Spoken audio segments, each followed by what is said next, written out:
안녕하세요 여러분. 조동아리로만 무려 30년 동안 그림을 그려온 초특급 울트라 조동아리 꼬북 선생입니다. 오늘 보여지는 영상은 일전에 보여준 장미 영상과는 다르게 빛이 앞도 옆도 아니고 저 뒤에서 투과되는 장미를 아주 투명하고 선명하게 그리는 사례를 보여줄 것입니다. 스케치가 되었으면 우선 주제가 되는 장미와 장미 잎에 마스킹 용액을 먼저 발라야 되겠죠. 마스킹 용액을 사용하실 때는 물 10%, 용액 90%를 희석하여 칠하게 되면 훨씬 부드럽게 칠해질 것입니다. 마스킹 용액을 바를 때 주로 사용되는 붓은 둥근 붓보다 사선으로 된 평붓을 사용하는 것이 아주 편리합니다. 그 이유가 경계선을 칠할 때 좀 더 날카롭고 정교하게 칠할 수 있기 때문이죠. 만약에 경계선이 삐뚤빼뚤 칠해지면 굳이 마스킹 용액을 바른 취지에 맞지 않지 않을까요? 즉 말짱 도루묵? 마스킹 용액을 바른 이유는 주제를 좀 깔끔하고 좀 정교하게 그리기 위함이잖아요. 그러니까 마스킹을 칠할 때도 아주 정교하고 날카로운 붓을 통해서 칠해주는 게 훨씬 좋겠죠. 자, 여기서 주의할 점은 마스킹을 바른 후 붓은 항상 비누로 마스킹 용액의 찌꺼기가 남지 않도록 깨끗하게 씻어주는 것이 포인트. 이유는 뭐 말 안 해도 당근 알겠죠? 왜? 붓이 한번 사용하면 망가져 버리잖아요. 마스킹 용액을 칠할 때 두 번째 포인트. 이 용액이 좀 비싸요. 그러니까 장미꽃 같은 경우 지금 경계선을 지금 마스킹 용액으로 잡아야 되기 때문에 전체를 칠할 필요는 없어요. 장미 그 끝부분만 여러분들이 조심조심 날카롭게 명확하게 칠해 주시면 안쪽은 굳이 칠할 필요가 없어요. 마스킹 용액을 칠하다 보면 이게 좀 건조가 빨리 되는 편이어서 붓에 막 달라달락 붙어요. 그럴 때는 빨리빨리 붓에서 그 눈치를 채고 빨리 살짝 뜯어내고 다시 물로 씻어서 다시 마스킹 용액을 바르고 그런 방법을 사용하는 게 가장 좋습니다. 마스킹 용액이 마른 뒤 다 말랐다면 이제는 배경을 먼저 칠하셔야 됩니다. 배경을 칠할 때는 물을 먼저 다 칠해주는 습식 방법을 통해서 배경을 칠할 겁니다. 여기서 포인트. 수채화에서 습식 방법이란 물이 마르기 전에 물감을 계속 칠해서 촉촉함을 항상 유지하고 전체적으로 부드럽고 자연스러움을 연출하기 위한 방법인데요. 특히 하늘을 나타낼 때 구름을 그릴 때 많이 사용하는 방법이기도 합니다. 이 영상에서도 배경에는 자연스러움을 연출하기 위해서 습식을 사용할 예정입니다. 그래서 배경에 먼저 물을 듬뿍 바르고 그 물이 마르기 전에 물감을 칠하는 과정을 볼 수 있을 겁니다. 여기서 또 포인트 하나. 여기에 사용되는 종이는 적어도 300g 이상이 되어야 습식을 사용할 수가 있지요. 여러분들이 흔히 학생들이 특히 사용하는 캔트지에 습식을 사용했다가는 정말 망하게 됩니다. 왜? 종이가 막 다 일어나요. 그리고 꾸글꾸글해지고 그러면 안 되겠죠? 제가 여기서 사용하고 있는 종이는 파브리아노 300g 짜리입니다. 자, 물을 충분히 발라줬으면 물감의 색을 선택해서 이제 당연히 그려줘야 되겠죠. 여기서 사용되는 붓은 여러분들이 종이의 크기에 따라 붓의 종류도 다양하게 사용할 수 있습니다. 종이가 크면 당연히 세필보다 큰 붓을 사용해서 해야 되겠죠. 종이가 작으면 중간 붓, 더 작으면 세필로도 해야 되겠죠. 자, 물감의 색감에 칠할 때 포인트 또 있습니다. 수채화는 한 번 칠하면 수정이 거의 불가능합니다. 물론 종이가 350g 정도 되면 막 칫솔로 막 마구마구 문대기도 해요. 그러나 굳이 그렇게까지 수정할 이유는 없죠. 그렇죠? 그러면 처음부터 우리가 실수를 하지 말아야 되겠죠? 수초에서 그래서 물감을 칠하는 순서는 어느 정도 있습니다. 뭐냐? 밝은 색부터 어두운 색으로. 우리 그 학생 때 많이 배웠죠? 유화는 어두운 색부터 밝은 색으로. 유화는 별도로 나중에 수업을 통해서 그 이유를 설명하겠습니다. 그런데 이 영상에서는 여러분들이 밝은 색부터 어두운 색으로 가는 방법을 알 수 있을 겁니다. 자, 그 이유가 수정 불가능하다고 그랬죠. 어두운 색을 먼저 바른 뒤에 밝은 색 위에다 아무리 쳐발라도 밝은 색 나타나나요? 아니죠. 그렇기 때문에 수채화는 밝은 색에서 어두운 색 순서로 가시는 게 포인트죠. 배경을 칠할 때 빛이 반사되는 부분은 물감을 칠하지 말고 여백으로 남겨놓는 게 아주 좋습니다. 그 이유는 빛이 반사되는 부분의 색감은 흰색으로 표현되기 때문에 색을 굳이 칠할 필요가 없잖아요. 물감도 아끼고 일석이조 일타쌍피죠. 혹시라도 여백에 물감이 번져서 어쩔 수 없는 상황이 되면 당황하실 필요 없습니다. 당황하셨어요? 하얀색에 시푸르둥둥한 초록색이 묻어서 많이 놀라셨죠? 저도 많이 놀랐습니다. 라는 멘트는 NO. 이럴 때는 방법이 없는 것도 아닙니다. 방법이 있습니다. 이럴 때는 방법이 있습니다. 여백의 공간에 혹시라도 다른 색이 번졌을 경우 당황하지 마시고 붓을 깨끗하게 씻어준 다음에 여백에 번진 물감을 계속해서 흡수시키면 여백이 돌아옵니다. 그래도 여백이 안 돌아온다. 그럼 또 방법이 있겠죠? 그럴 때는 흰색 물감을 살짝 거기다가 묻혀둬도 칠해줘도 됩니다. 왜냐하면 굳이 우리는 투명 수채화, 불투명 수채화 구분을 하지 않고도 장미를 흰색을 사용하고도 장미를 그릴 때 투명하게 그리는 방법을 여러분들은 이 영상을 통해서 배우게 될 테니까요. 그러니까 당황하지 마시고 놀라지 마시고 여러분들 즐겁게 행복하게 이 영상을 보시면서 여러분들도 실험을 하시면 될 겁니다. 습식을 통하여 배경을 칠하고 있는데요. 혹시라도 물이 빨리 마른 부분이 있어 가지고 붓터치가 날카롭게 남아 있다면 습식에서 자연스럽지가 않겠죠? 이럴 때도 방법은 있죠. 그럴 때는 마른 부분에 다시 물을 약간 묻혀줘서 물감을 자연스럽게 번지게 하면 그 부분은 해결할 수가 있습니다. 이 영상을 보시면 날카로운 터치가 있다가도 갑자기 없어지죠. 그런 부분은 물로 조정을 한 겁니다. 그러니까 영상을 천천히 잘 보시고 이게 습식으로 계속 분위기를 유지하는 게 어떤 방법인지 여러분들이 터득하면 됩니다. 특히 배경의 생명은 아주 자연스러움이죠. 이 자연스러움은 습식을 통해서 이루어질 수 있는 거기 때문에 항상 붓터치가 웬만하면 남지 않도록 잘 조절하는 방법을 여러분들께서 터득하셔야 될 겁니다. 이 습식을 통한 이 배경 자체가 사실은 여러분들에서 이 수채화에서 가장 중요한 부분이기도 합니다. 왜냐하면 주제를 그려갈 때는 항상 신경을 쓰기 때문에 주제는 오히려 그리기가 쉬워요. 그런데 꼭 주제를 그리고 나서 배경에서 망치잖아요. 여러분들 그런 경험 많죠? 그래서 그림을 5년, 10년 그린 사람들도 선생님 저는 배경이 너무 어려워요 라고 그런 말들을 하거든요. 그건 꼭 명심하시고 이걸 통해서 많이 습득하시기 바랍니다.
하나의 작품으로 조화롭게 되겠죠. 그럼 여러분들도 앞으로 어떤 사진을 보고 그림을 그린다 하더라도 주제색이 반드시 배경색에 포함되도록 항상 그 방법들을 실수를 통해서 혹은 배움을 통해서 혹은 여러분들이 많이 그려봄으로써 터득하셔야 될 겁니다. 배경에서 또 하나 포인트는 배경을 주제를 살리기 위해서 배경색을 무조건 어둡게 한다. No. 그러면은 아까 말했듯이 배경과 주제가 따로 놀게 됩니다. 항상 우리는 장미를 그릴 때 장미 하나만 놓고 그리는 게 아니라 전체 배경하고 같은 공간 안에서 같이 시선 처리가 돼야 되기 때문에 너를 튀기게 하기 위해서 난 다 그냥 검정색으로 다 해버릴까요? 어둡게 할까요? 그렇다고 튀지는 않습니다. 항상 밝은 색도 있고 어두운 색도 있으면서 이 장미가 자연스럽게 연출될 수 있도록 그 연습이 습득이 돼야 됩니다. 무조건 어둡다고 해서 다 좋은 건 아닙니다. 여러분들 이제 직접 그 그림들을 한번 비교를 해서 여러분들 한번 시선을 시각적으로 한번 읽어보세요. 실제 장미꽃이 있고 뒤에 배경에 검정색이 있다. 장미꽃이 있고 밝은색 어두운 색이 같이 있다. 직접 보시면 제가 말하는 의미를 알 겁니다. 그 의미가 무엇인지. 즉 어두운 색이 전체로 다 들어가 버릴 경우는 그냥 배경하고 주제하고 따로 놀게 돼서 작품성이 여러분들에게 무언가 감흥으로 오지는 않습니다. 배경이 다 완성되었으면 이제 마스킹 테이프 용액을 떼어내야 되겠죠. 자, 여기서 다 떼어냈는데 지금까지 우리가 마스킹 용액을 발랐을 때 정말 조심스럽고 날카롭게 발랐잖아요. 그런데도 부족한 부분들이 있어요. 뭐냐면 막상 떼어놓고 오면 뭐 경계선이 막 울퉁불퉁 넘어가는 경우도 있어요. 이럴 때 또 당황? No. 이럴 때도 그 경계선을 여러분들이 하얀색 물감으로 살짝 경계선을 칠해주고 정교하게 만들어 주셔도 됩니다. 여러분들이 여기서 흰색을 사용했다고 하더라도 불투명하거나 둔탁하게 보이지는 않습니다. 왜? 전체적으로 사용하는 게 아니고 이 부분만 했기 때문에 이 부분은 어쨌든 빛 부분을 받는 부분이 많기 때문에 흰색을 사용해도 여러분들 걱정 노입니다. 자, 본격적으로 장미를 칠해갈 때는 주의할 점이 있습니다. 장미 꽃잎을 여러분들은 무시해서는 안 됩니다. 특히 또 이 장미 경우 같은 경우는 빛이 뒤에서 오기 때문에 반사되는 빛이 투과되는 아주 투명한 장미 잎을 장미 꽃잎을 그려야 되기 때문에 그 부분은 많이 신경 쓰셔야 될 겁니다. 장미 꽃잎도 두께감이 있어요. 반드시. 그리고 그 두께감으로 인해서 올록볼록한 면도 표현해야 됩니다. 이 영상을 보시면서 볼록한, 오목한, 볼록한 그 부분은 어떻게 물감의 농도를 조절하고 어떤 터치로 했는지 여러분들이 유심히 관찰하다 보면 알 수 있을 겁니다. 특히 가장 어두운 부분에 그 밑에는 반서광이 처리가 됨으로써 그게 볼록한지 오목한지, 또 색의 농도, 물의 색감의 농도는 어느 정도인지, 어두운 부분은 어느 정도인지, 그걸 여러분들 이 영상을 통해서 많이 습득을 하시면 됩니다.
장미 꽃잎을 그릴 때 바깥에서 안쪽으로 올수록 색감이 진해지고 있죠.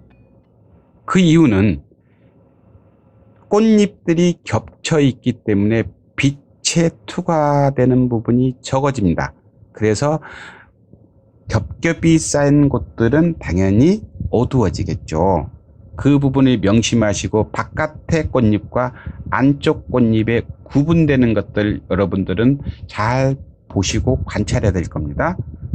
잘못하면 여러분들이 이 꽃잎이 투명하고 잎이 경쾌하고 투과되는 빛에 투과되는 부분을 표현돼야 되는데 나중에 이런 것들을 잘 표현하지 못하면 무슨 돌처럼 됩니다.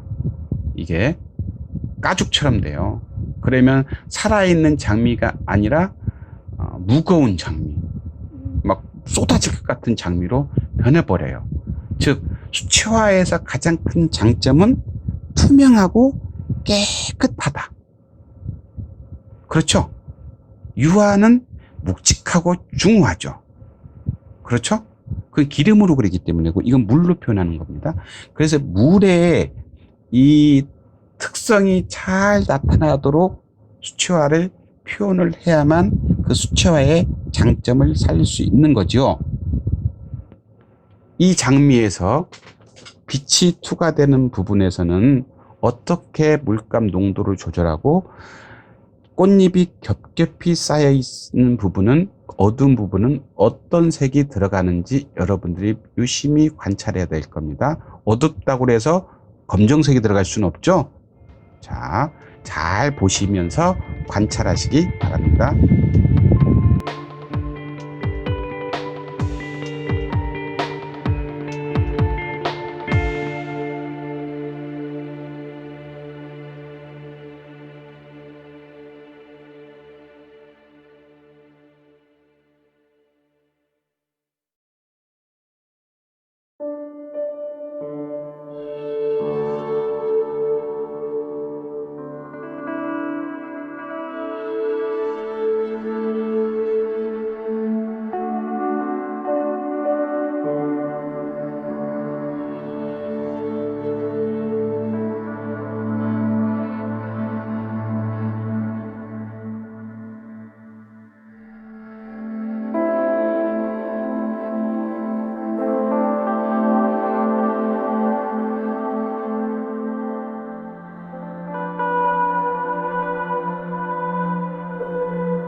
여러분들은 장미꽃 안쪽으로 올수록 장미 꽃잎들이 겹겹이 겹쳐지는 것을 알 수 있을 겁니다. 자, 이것을 그림으로 표현할 때는 항상 주의해야 됩니다. 꽃잎과 꽃잎의 그 사이의 경계, 즉 꽃잎이 위에서 지금 보여지는 그런 부분은 경계 부분은 이미 저희 이 영상에서 보면 분홍색을 전체 발라놓고 짙은 색으로 지금 들어가는 순서를 정하고 있는데요. 이 부분들은 경계 부분들은 그걸 남겨놓고 칠해야 됩니다.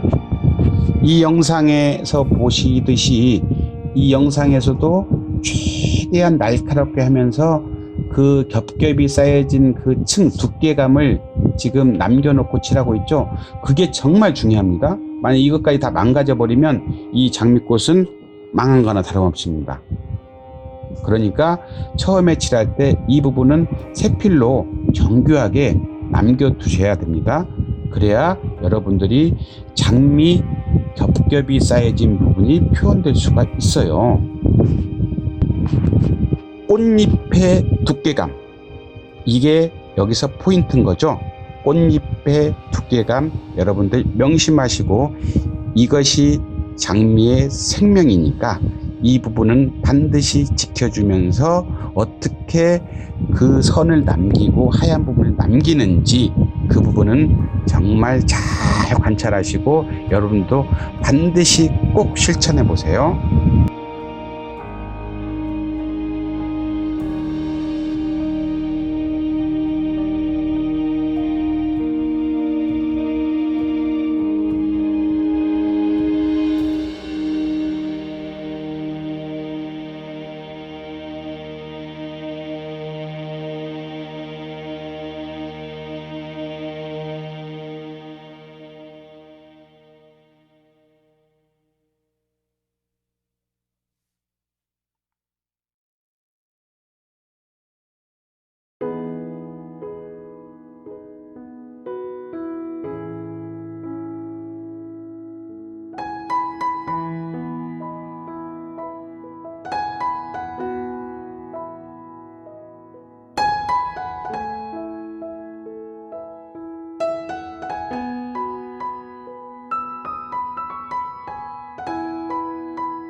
장미꽃의 중심으로 올수록 주황색도 들어가고 노란색도 들어가잖아요. 영상을 잘 관찰하시면 그 이유가 아까 말했듯이 배경색하고 맞추기 위해서입니다.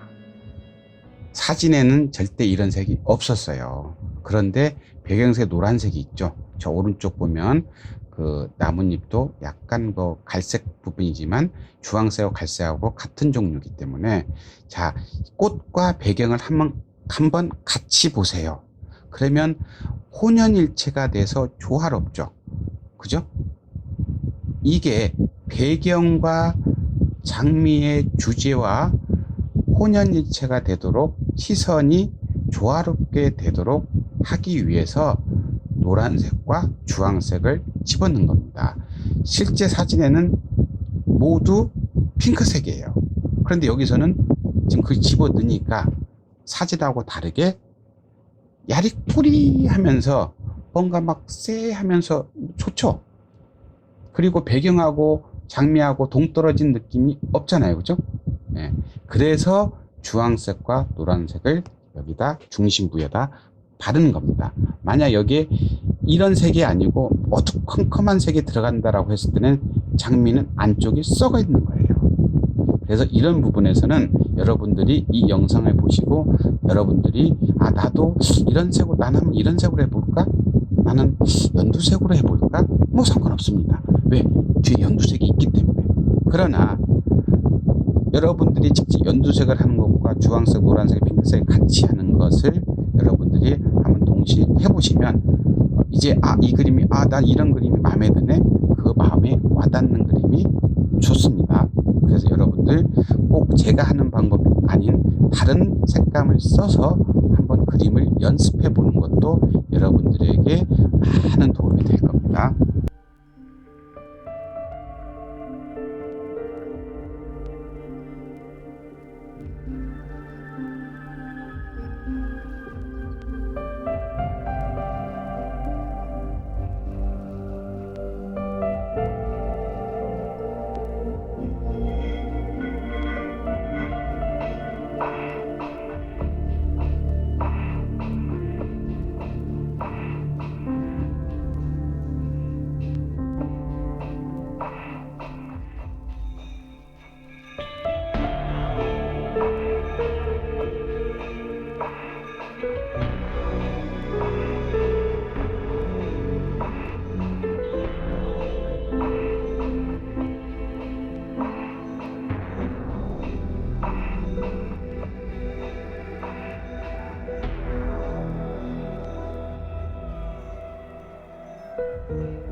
자, 장미가 완성되었으면 이제는 그 외에 꽃 봉우리 그 부분이 그릴 차례인데요. 이것도 마찬가지로 먼저 밝은 색부터 발라주고 점차 어두운 색으로 가는 그 방법을 취하시면 됩니다. 물론 습식과 건식을 동시에 같이 사용하는 것도 여러분들 이제는 터득하셨죠? 자, 그러면 이 부분 영상을 잘 보시면서 색을 어떻게 발라가는지 그걸 습득하시면 됩니다.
오른쪽 나뭇잎을 장미잎을 잎사귀죠. 잎사귀를 그릴 때 밝은 색부터 어두운 색으로 순서는 맞죠. 그런데 빛나는 부분이 있어요. 빛에. 그게 사실은 물감을 여백을 남기고 칠해야 되는데 번져서 이게 실수가 나올 경우 이 부분은 하얀색을 칠해도 전혀 문제가 없다는 거 제가 아까 전에 말씀드렸죠. 이제 이 장미 잎을 그리고 나면 포인트로 하얀 색들을 이용해서 포인트를 살짝 빛나는 부분을 넣어 주셔도 투명성은 잃지 않는다는 거 이 영상을 통해서 여러분들 보실 겁니다. 이 그림이 불투명 수채화로 보이나요 혹시? 그건 아니죠. 하얀색을 사용했음에도 투명한 것으로 보이는 이유는 하얀색이 필요한 부분에만 살짝 들어갔기 때문입니다. 이거 꼭 명심하시고 이 영상에서 어떻게 이렇게 되는 건지 꼭 습득하시기 바랍니다. 자, 이제 주제 부분이 다 끝났습니다. 그럼 여기서 다 끝났냐? No.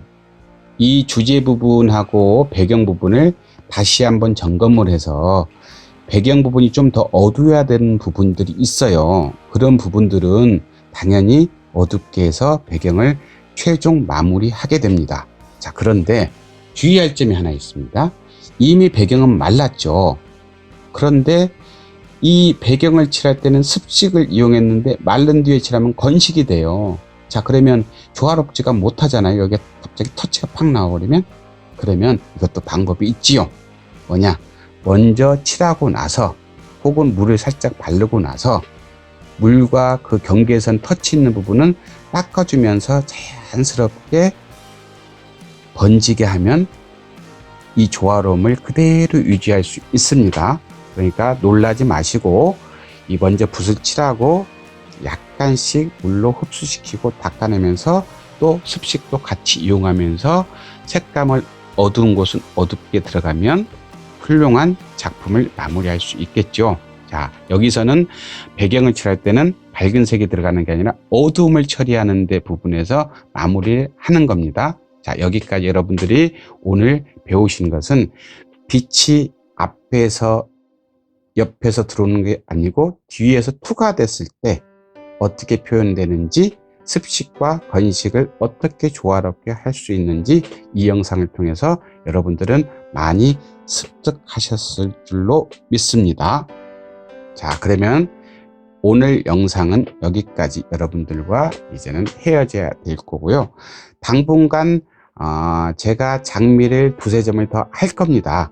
그 이유는 장미의 종류도 종류지만 꽃을 그릴 때는 한 5개 정도는 종류별로, 색깔별로, 아니면 상황별로 그려봐야 이걸 그렸다 그렇게 알지.